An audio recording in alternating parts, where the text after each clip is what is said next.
पहाड़ों के बीच बसे उस पुराने गेस्ट हाउस में पहुंचे अभी कुछ ही देर हुई थी। बाहर मूसलाधार बारिश हो रही थी और बिजली की कड़कड़ाहट दिल को दहला रही थी। वो गेस्ट हाउस बरसों पुराना था, जिसकी दीवारों से सीलन की गंध आ रही थी। रिसेप्शन पर कोई नहीं था, बस एक चाबी रखी थी जिस पर नंबर 303 लिखा था। जैसे ही कमरा खोला, एक ठंडी हवा का झोंका चेहरे से टकराया। कमरा अजीब था। दीवार पर एक विशाल आईना लगा था जो धुंधला पड़ चुका था। आधी रात का मंजर। रात के करीब 2 बजे अचानक नींद खुली। कमरे में सन्नाटा था, लेकिन तभी छप छप की आवाज सुनाई दी। ऐसा लगा जैसे कोई गीले पैरों से कमरे में चल रहा हो।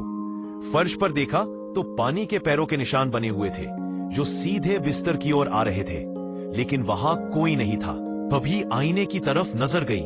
आईने में कमरे का प्रतिबिंब तो दिख रहा था, लेकिन उसमें बिस्तर पर एक नहीं बल्कि 2 लोग लेटे हुए दिखाई दे रहे थे।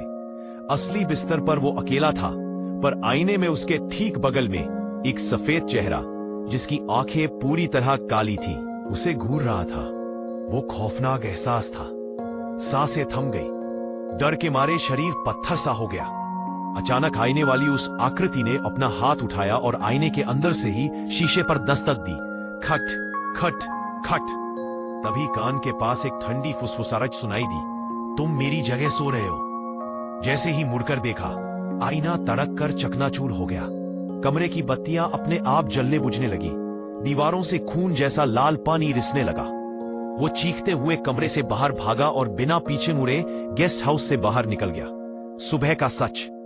अगली सुबह जब वो गांव पहुंचा और उस गेस्ट हाउस के बारे में पूछा, तो वहां के लोगों की आंखें फटी रह गई। उन्होंने बताया कि वो गेस्ट हाउस तो 20 साल पहले ही जलकर राख हो गया था।